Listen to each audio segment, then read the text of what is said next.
everyone. Welcome back to the L.A.M.E Book Club podcast. My name is Melissa. I'm Ellie.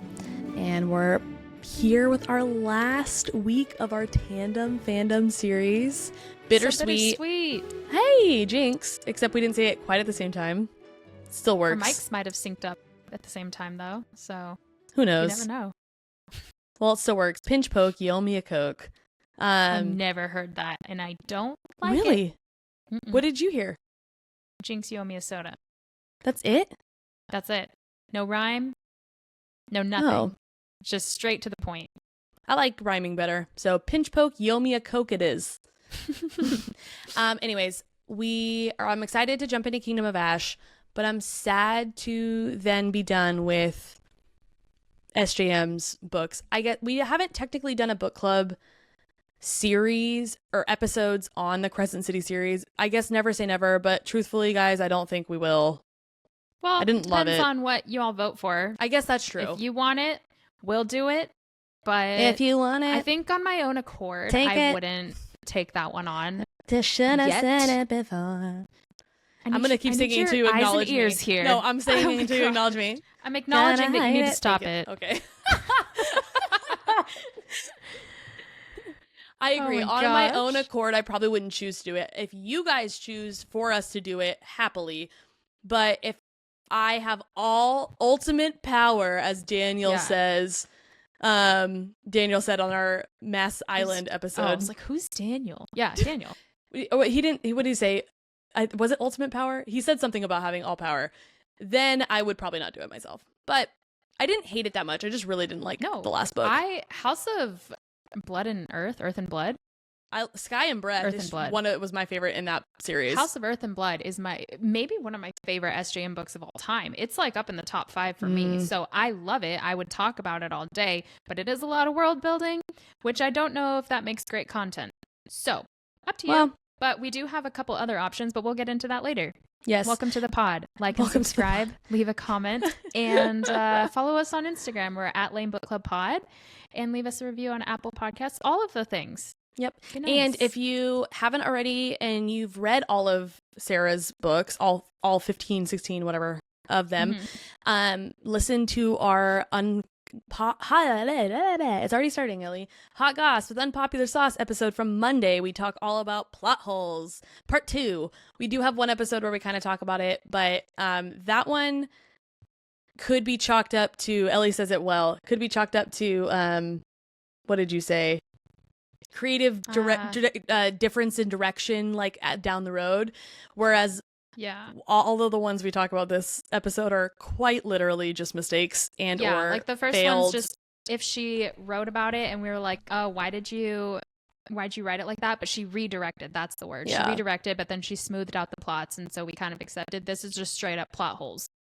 What happened? So if you want to know what those are, we go into quite a few books. It is part 2, but it's also part 1 if we think about it that way. Anyways, so true. Go check that out. And thank you guys for being here. Without further ado, we'll jump into our last little bit of Tower of Dawn. It's chapters just kidding. Next week, before we do this, is our first episode of Kingdom of Ash.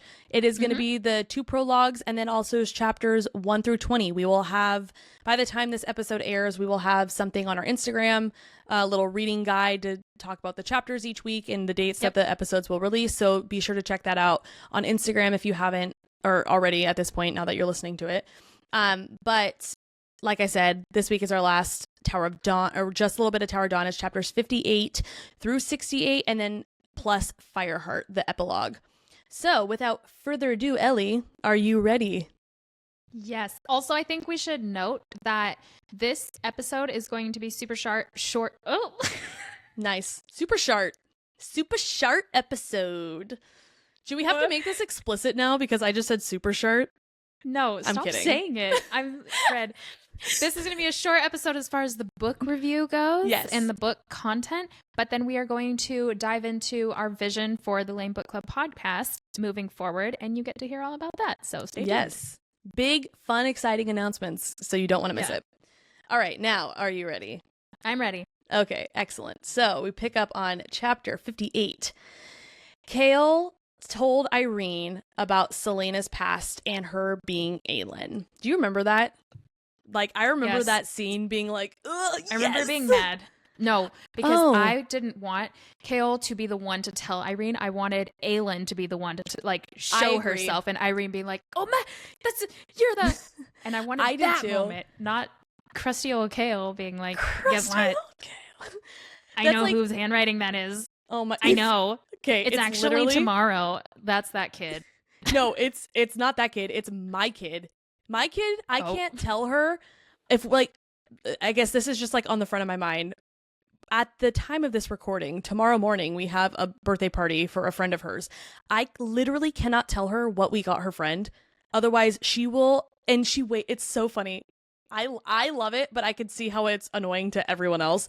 She doesn't say anything until they're opening the present, and as they're pulling it out, she's like, "It's a Gabby's dollhouse toy." So it's like they're like seconds away from finding out, but she still ruins it. Like It's not too far before, and it's certainly not after. It's just right at the wrong time. It's right when the peak excitement of what is this? I'm just gonna crush your spirits. That's a talent. That's a gift.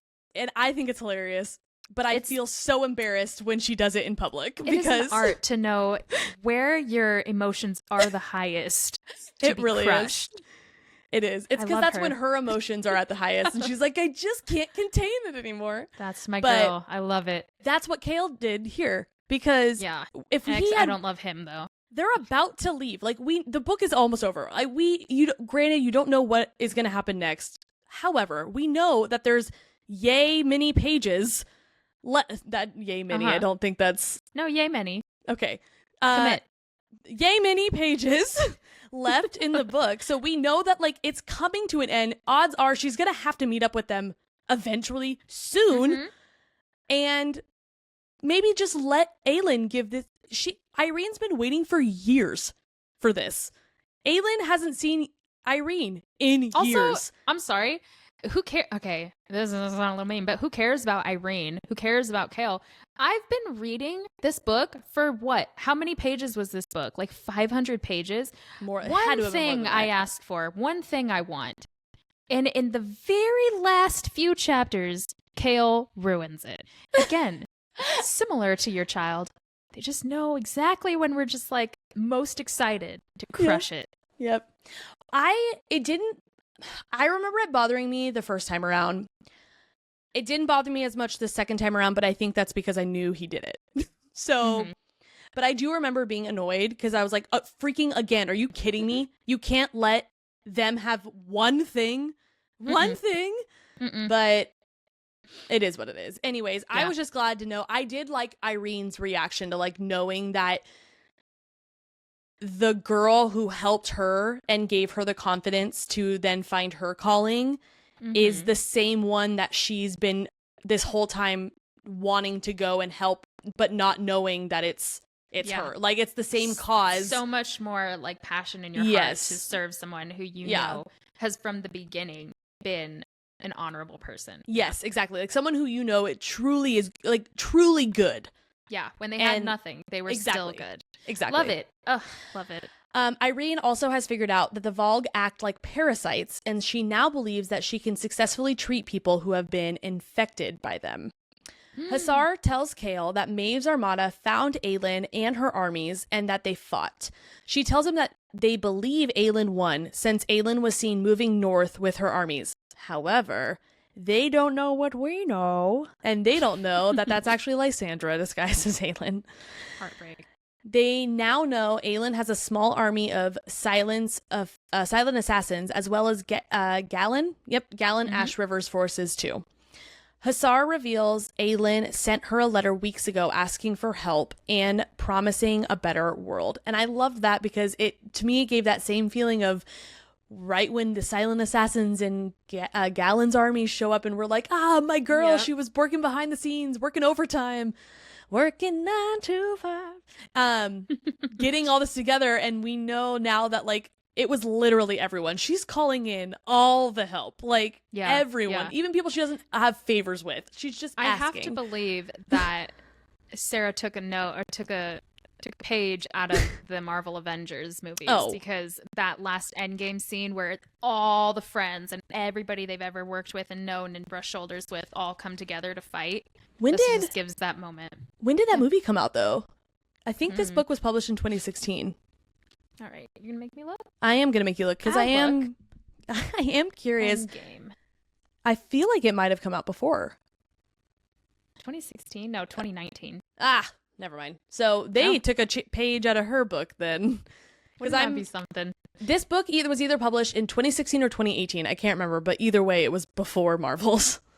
Are you looking up when this book was published now? Maybe it was 2017, but I still feel like I got it in that 2018. Nice. I knew it.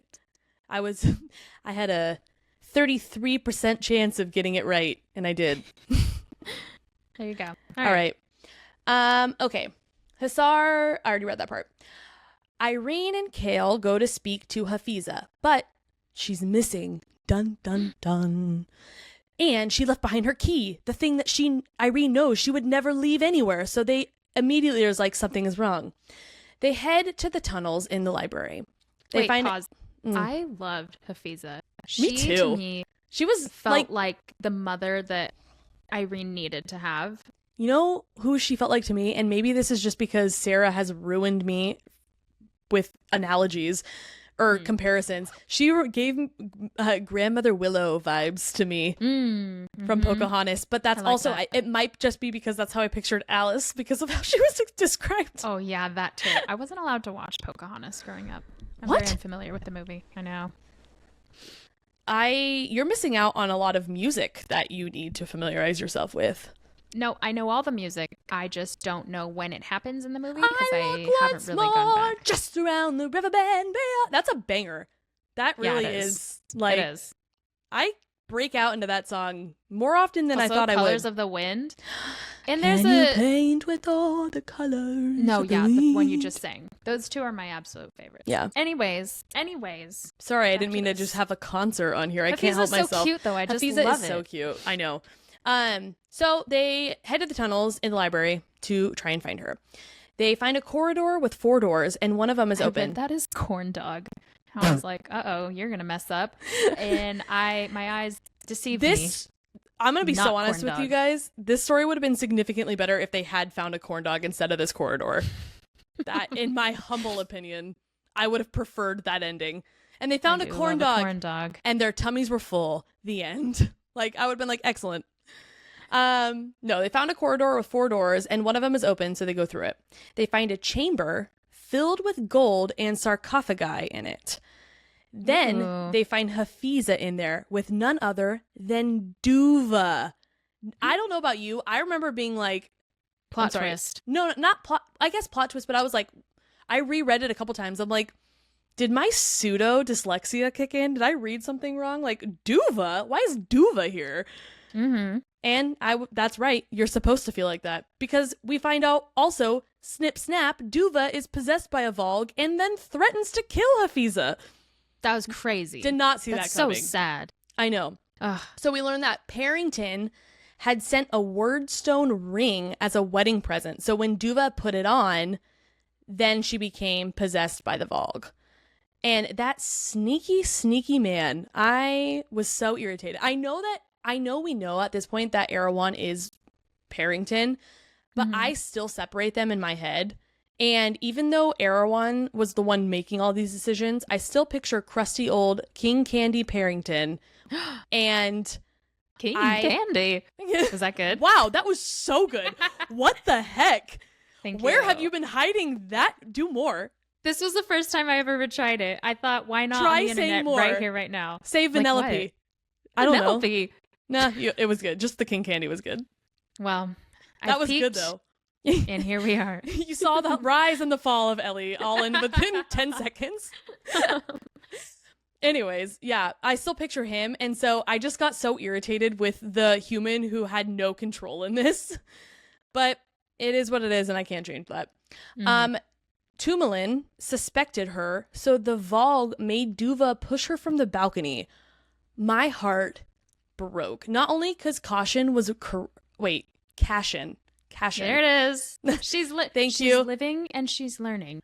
This is maturing. This is what it looks like. No. Cashin knew in his soul that his sister would not commit suicide. He just knew it. And everyone else, even if they didn't believe it, had just accepted it because they're like, it's just sad. I want to move on. But my guy knew his sister and knew her fighting and he held for on. Justice. Yep. And justice prevailed, except not really because her sister ended up being the one killing her, but unwillingly. And we confirmed that she didn't commit suicide. Irene is Silba's heir, so she possesses the power to rid people of the Vlag. I will say this, like, connection in the story felt a little Chosen One-y to me. I didn't love how it's like, and guess what? She's one of the only people who can now happen to do this, and good thing you're in the possession of... You know what I thought is, we've been reading in Empire of Storms and in Tower of Dawn, the Air One's army has reached the, like, hundreds of thousands. Like he has an army of like I don't even know, 400,000 strong, like so many. I don't remember there being a specific number, but it was a lot. I do remember that. You definitely don't want, like, it's unfair that these innocent people are getting possessed by Vlag and now having to fight for Erewhon. Yeah. They're helpless to this. And so you don't want them to be killed. You want them to be freed, similar to Dorian, similar to, you know, everybody else. But Irene is the only one who can do this, and some other healer. Let's say there's 25 healers. That is so much work. I just kept thinking to myself, there's no way. So much work. I would be so tired. I better get overtime for this. Yeah. Time and a half. Time and a half is what I'm demanding. Yeah, not agreed. even double time. I'm reasonable. But something has to give. And that give is Monet. Quote that. She's the man. Thank you. Yeah. Duva attacks them, and Kale jumps in the way to protect Irene. Duva uses her Vlag powers to wreck Kale's spine once again. And I will say, I did feel for him a little bit here. I was like, oh man, the boy just started being able to walk again. Mm-hmm. Immediately back to the spine injury. I was like, I'll give it to him. That sucks. But I was just crossing my fingers and my toes, hoping that he's learned from his mistakes and won't be such a pick-me boy now in the chair moving forward. That came out wrong, but you know what I mean. No, I'm not even... You all know what I'm saying. Out of context, that sounded terrible. But we've had lots of episodes on this. You know my feelings on Kale. You know he's a pick-me. So he is a pick-me. I just phrased it very poorly. But I'm leaving it. Do we forgive her? I do. We're still thinking about it. Go ahead. Thank you. Okay. Anyways, Irene runs and Duva chases her. Irene can sense that Kale is dying. I will say this one surprised me a little bit because, I mean, I know the first time he hurt his back, it was touch and go. Like, they weren't sure if he was going to live. But then after, like, a little bit, it was like, okay, he is very badly injured, but he's not dying. So, I mean, I guess anytime round 2 is probably going to hurt a little bit more. But I was surprised that he was starting to die here. I don't know why. Maybe I shouldn't be, but I was.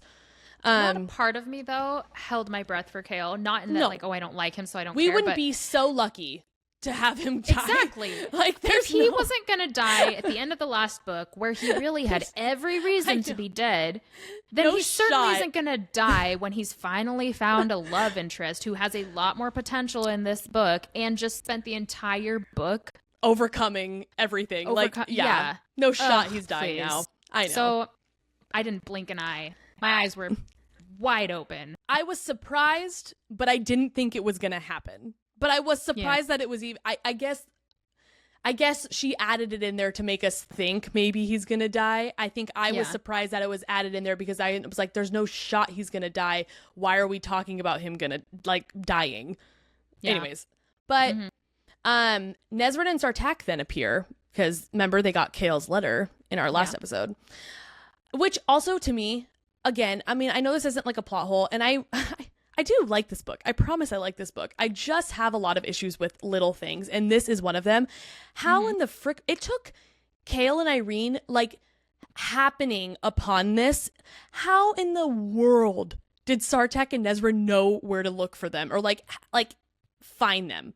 They're in, like, the underground womb of the library. We didn't really touch this too much on Monday's episode. But as far as plot holes go, Sarah often just like skips it. How did they get there? And just puts them there. And I get it. And I understand, like, it's a book. It's not. I do understand it. And I can excuse a lot of things. But this one, to me, I have a hard time with. Partially because I think I'm just a lot more critical of this storyline in general.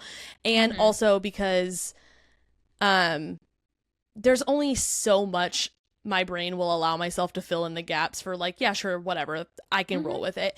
Like, if there wasn't such an emphasis on them finding this place in the first place, like, they were, I know I said, oh yeah, they went down in the tunnels and they found a corridor. It was like pages of them looking for wherever Hafiza might be. Like, it was not a quick, like, hey, we got really lucky, we found this corridor.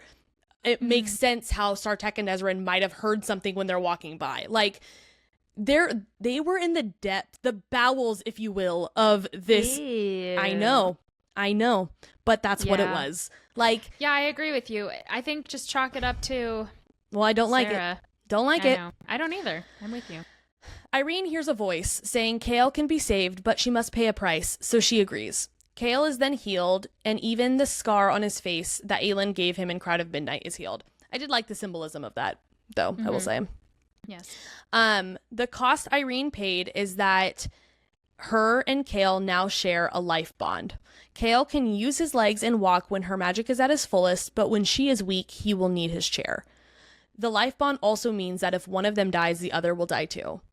Honestly, Sarah loves that. She sure does. Where have we seen that before? Yeah. Sure does. But also, I felt like this was a pretty okay compromise. I'm not gonna lie. I was happy with this for Kale. You know what? I actually remember not being super pleased with this because I don't know how to best phrase this. Maybe I wanted things to go back to normal, and they had that for about 35 whole seconds before they came down here and found out that there was a bigger issue. But it's like, why can't, not that I am like, oh, he needs to catch a break, but just generally, why can't he catch a break? Like, just let him he just overcame paralysis. Now let him walk. But no, now he's tied to this girl. They have her powers drained. Then he can't walk. And it's always going to be like that. It's so funny that that's your reasoning. And I think that just says that you're a better person than me, because for me, the reason I was so okay with it is because I'm like, he's so annoying. Like, he at least isn't good. At least he doesn't leave this place thinking, oh, if I just say I'm sorry, I'm going to be able to walk again. Like, and that I think says more about me than anything else. So we're moving on. Sartek calls the Coggin and his siblings to see Duva and says that she's possessed by the Vlag. Irene works to get the Vlag out of Duva, and ta-da, she does. And saves Duva and the baby. Coggin tells... I know, me too. Coggin tells her that she can have anything that she wants. The demon inside Duva turned out to be a Vlag princess, not a prince, which we also now know are stronger than princes. Sartek will send 1,000 of his Rukanin to help the war, and Hasar agrees to also go and bring her armadas with her. Nezrin has claimed a Rook of her own named Salki. That's how you said it, right? Salki? Mm-hmm. Excellent. Her father, sister, and sister's children have all made it to Antica. Sartek reveals that he told his father he will take his Rukanin to fight Erewhon with or without his permission, and he will also be with Nezrin no matter what his father thinks. I loved that. I loved this part. I don't care what you say. Nezrin and Sartek were my favorite part of this book. Still are, even my second 100%. Time through it. Yep. And loved that he still chose her no matter what. Which also then proved to the Coggin that Sartek had what it took. So in that same breath, he named him his heir. So Nezrin went from being this girl who was in a foreign land, grew up with people who were not like her, just her dad and her sister, always felt like an outcast. Finally not only does she get to see the birthplace of her people, or I guess half her people, her father's. She rules it now. She now is the ruler. It was so. I love it. I loved the development for her. Is genuinely one of my favorites in this whole series. You know what? It's so sweet. You know what I want? If she decides to continue this, I would love. It doesn't even have to be a full. I would love a novella on Nezrin and Sartek. Yeah. Yeah. Like, just a little, I need a little bit more, but I don't need Give me a 600 little pages. taste. Yeah. Give me like 200 to 300 pages. Excellent. Yeah. Which Yeah. that's a Sarah novella. That's a normal book. I think a normal book is like 300 to 400. But I need a Sarah novella on this since her books average 700 pages. So, all right. Irene and Kale then set sail on a ship for Aurelia. Kale and Irene get married. We learn that they secretly got married 2 days before leaving. Irene shows Kale the note she was given years ago, and he realizes that it's from L.A.M E, which I know he already told her that Selena and L.A.M E are the same person. But I liked that this was then the moment connecting. I don't know. The thing that he got her a little locket to hold whatever it was, he didn't know what it was, that she always messed with in her pocket. This was where he told her. No, he told her that Selena and L.A.M E were the same person. This is where the dots were connected, that she was also the one who... Oh, okay. So, okay, I get it. Who helped taught Irene. her. Yeah. Okay. So, like, she knew... Yeah. This was where the dots were connected, like, to her, I think. Okay. Anyways, I liked that he didn't know that the note was. Hold on. I just like that he didn't know the note was from. Yeah.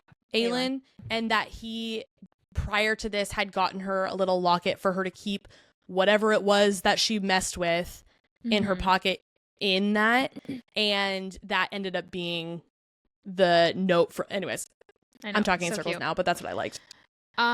Melissa spoiled this for herself somehow. Oh my gosh. No, I will tell you all how. Yes, I will tell you all how. And she found out that Irene was Irene Westfall. So she was like, do Kale and Irene get married? Of course they get married. Like, I just ruined it. And I went to extreme lengths and measures to convince Melissa entirely that Irene was actually Kale's sister, long lost sister. And I had friends get in on this. I gave the most like, oh, should I not have told you that? I'm so sorry. Did I convince you? You 40% convinced me. 40%. It was a lot of work for only 40%. No, so I'm going to tell you guys how. And I can't even really, I'm mad at Instagram because that's where it was ruined, but I'm not mad at anyone in particular because it also was kind of my fault. We were going, were we reading? I don't remember. I was posting a reel. I think I was reading the series, but I don't think I had finished it yet. Well, obviously I hadn't finished it yet, but I think I had already started it. And we were posting a reel about Selena or something, and it might have even been Assassin's Blade. So I'm hashtagging the characters' names, and I am starting to hashtag Irene, and Irene Westfall was one of the first hashtags that popped up. So I was like, what? What does this mean? And what do you mean? I didn't believe Ellie because I'm like, how the heck? I was like, we know who Kale's parents are, and we know Irene's mom, and Irene's mom is not Kale's. And I was like, plus the way they're described, I picture them being like different ethnicities. Like, how is that possible? And I was like, and she was like, no, well, we don't know who Irene's dad is. His dad might have had an affair. And I'm like, I mean, I guess. So I'm like, I was really wanting that to be what it was. And so but then as I'm reading Tower of Dawn, I'm like, this seems like they're flirting, romantic. Like, I was like, it was a real Aelin Rowan situation again. I was like, first the cousins, are they now flirting? Siblings? We're really Game of Thronesing it now, like. Yeah, honestly. But then as soon as they started, as soon as they started flirting, I was like, no way. I didn't fully believe it, but I really don't believe it now. So yeah, that was ruined for me, and that sucked. But I can't get mad at anyone either. But yeah, 300 healers decide to come with Irene, which was so sweet. The Coggin sent 1,000 of his ships with them per Irene's request. So when he, back last chapter, a couple chapters ago, when he said you can have anything you wanted, Irene asked him to send people with them to fight. So he did. He sent his 1,000 ships, filled all of them with foot soldiers and cavalry, and then also the 1,000 Rukkanen. But I will say, it's just Rukkanen. It doesn't. I say Rukkanen, and I'm not going to stop. That's crazy. It's not even spelled like that. Yeah, well, I told you I have pseudo dyslexia. Yeah, but you just can say it right though. Yeah, but that's what I'm saying. It's not, it doesn't. But you know. No, I don't, because when I look at it, it looks like But R-U-K. I'm telling you, so you know. But what I'm saying is when I look at it, it looks like R-U-K-I-H-I-N. Even though that's not right, I hear you, but that's how I see it. That would still just be Rukin, but just with an extra in at the end. Rukin. No, Ellie, I think I need glasses. I really am deciding. You just need to trust me. It's just Rukin. No, I do trust you, but I'm telling you, I'm just not going to stop saying it the way. That might be the last time we even have to say that, because that's so true. We have 1 point left. Hit us with it. Anyways, I was going to say this gift felt a little less, generous to me though, because if you remember, Hussar and Sartak had already committed to sending their people, which are the Rukin and the cavalry. So, I mean, 1,000 ships, 1,000 ships filled with foot soldiers is very generous, but he's making it seem like ships with 1,000 billion soldiers with their finest pearls.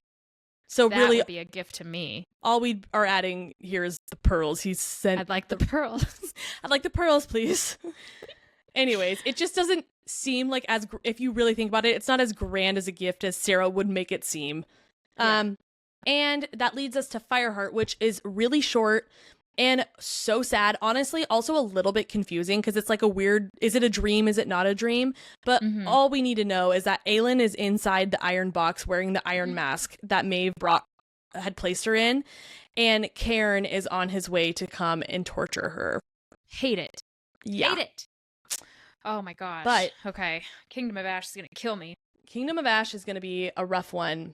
And actually, I have an unpopular opinion on Kingdom of Ash as well. Oh. Wasn't my favorite book in the series. I will not hear of this. Okay. That's all I had to say. I loved it. I did not like it. I just felt like it was a little, I feel like it could have been shorter. Nope. Don't talk about it. A little drawn out. Not even just for me, but let's just let the readers. No, I know. I'm just saying, that's just my thoughts. All right. Guys, anyways, we have some exciting news. Yes. Let's talk about the vision for the L.A.M.E Book Club podcast. First of all, I don't know if you're new here, but we're not actually lame anything. Yes. LAME stands for Literary Analysis with Melissa and Ellie. So it's an acronym, obviously. Yes. But it's ironic, which is why it's even more fitting, because lame implies that we don't like books or the books we're talking about or reading in general. Yeah. Nary, that is not the case. Oh my gosh. No, I know. I'm also, if you're new here, that's a thing. I say nary wrong. It's on purpose now. I said it incorrectly on accident the first time, but now it's turned into a joke. So I will only moving forward use it incorrectly.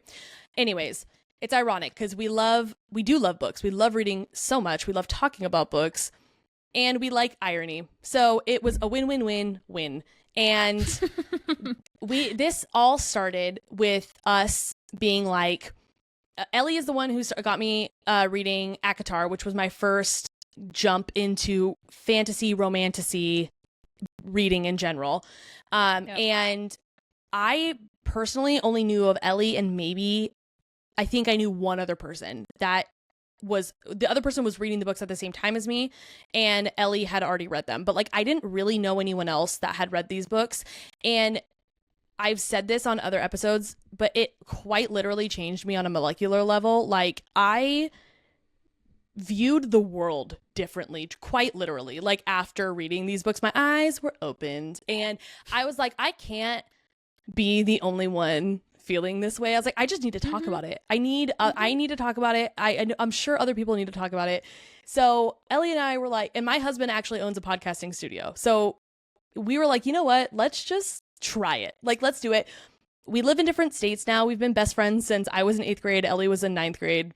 And we don't get to hang out as much as we used to. So we're like, honestly, best case scenario, if this ends up just being us talking to each other and our conversations are posted online, we'll be cool with that. We get to hang out consistently and talk about the books that we're reading and nerd out over them and obsess. Plot twist, this thing freaking grew. So that's been really fun, and we've really enjoyed meeting virtually meeting so many of you and having you basically say the same exact thing to us, that you've read these books, that you've had nobody to talk to about it. And so we just want to open up even more ways to get connected, to make friends, to just grow this community, this little book community. That's our big goal for this whole thing.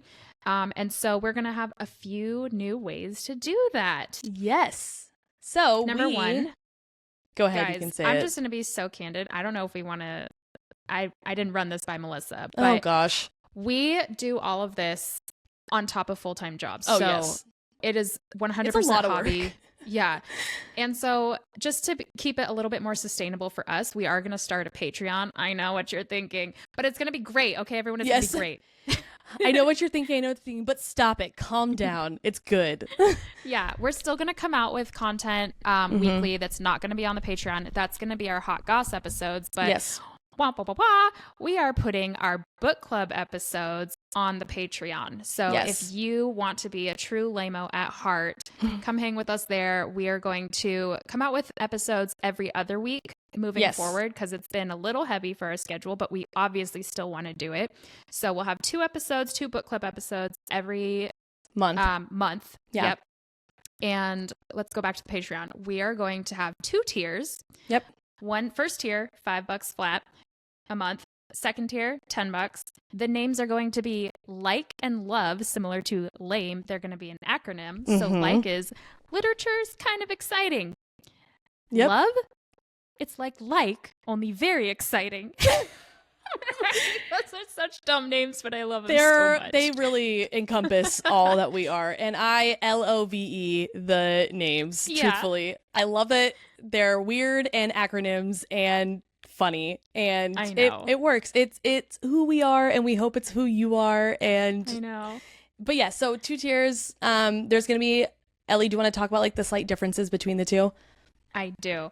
So tier 1, we are going to have obviously our book club content, like we said. We took the Discord that was open to the public down a few weeks ago. So we're going to make that just accessible for those who join our Patreon, but we're going to be a lot more active on it, asking questions, throwing up quiz questions. I don't know, just fun things. And then we'll also have bonus content. We've done a couple episodes where Melissa and I play this really weird game where we eat disgusting things if we can't answer a Massiverse question correctly. And boy, oh boy, we answered quite a few of them wrong. I ate a jelly bean that tasted like soil. Yeah. Literal gross. dirt. Yeah. Earthworms. I think it was actually called earthworms. Oh, yes. Actually, I think that is what it was called. It was worse than dirt. It was worms. It was worms. Tier 2 is going to be the exact same thing, but then you also get to be invited to our live book club, which will happen at the end of every book we cover. So right now, since we're doing the tandem, hypothetically, it would have been next week. We would have had to have done our live book club where you can ask us your questions, give us your thoughts. We get to meet you live and on screen, and it'll be so fun. So again, just wanting to grow the community, meet you guys. It'll be great. Plus, one thing too is that top tier is going to have voting rights for picking all of our book club content. So we are going to be launching our Patreon because it's shifting to where our book club episodes are going to then be on Patreon. Our new content obviously won't be on there until after we're done. We're going to finish out Kingdom of Ash. Those are going to be public. We've already started. We're seeing that one through. But we are going to launch our Patreon on October 2nd. Our last Kingdom of Ash episode is going to be live on October 16th. So there's going to be a couple weeks of crossover from where our Patreon is live versus where our Kingdom of Ash episodes are still coming out. But fear not, everyone. Our bonus episodes that Ellie talked about will be the first ones that go up. So you will get those immediately. You will get bonus content. Yes. Yes, right away when you sign up. So actually, for 2 weeks in October, you're going to get quite a bit of extra content if you sign up for our Patreon. And also, that is when on October 2nd, we are going to put up a poll again for our higher tier Patreon members of what you guys will get to pick what our next book club books are going to be. And we are going to, do you want to say, we already have ideas or options. Do you want to say them now? We'll give you maybe a third option if you want to write us and convince us, but then Sure. that'd just be like, that's one of those like voter, you write in your nominee, so you don't have to be unimind on that hive mind. Unimind. No. But the 2 series that we're thinking of covering is One Dark Window. We've heard fabulous things. I haven't read it. I own it. It's been sitting on my TBR shelf. I cannot wait to read it. But if that's what's voted, I'll be reading along with all of you. It's going to be great.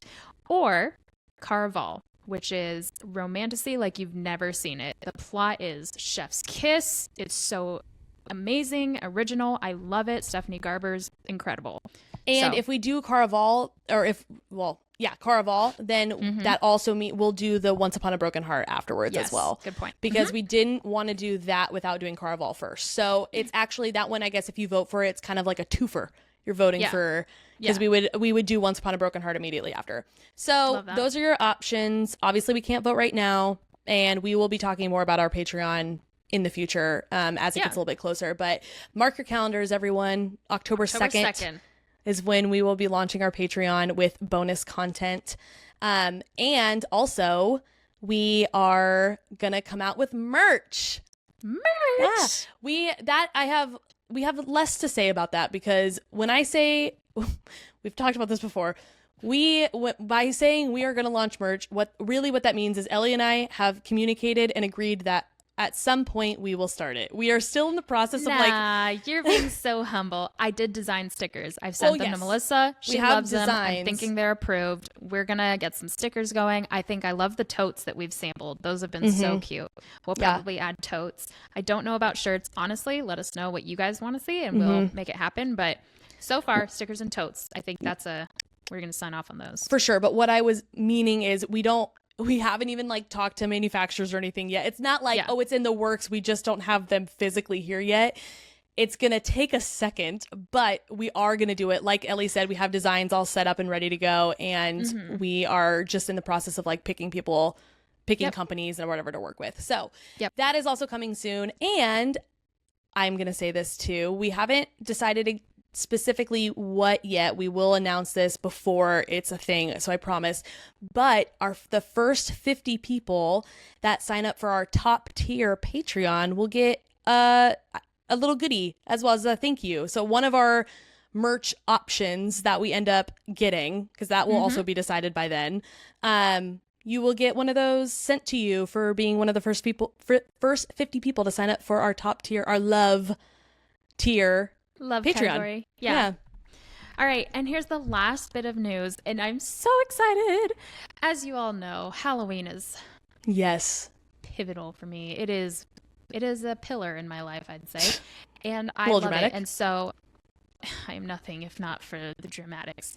But Melissa and I, of course, are going to make Halloween a big ol' episode.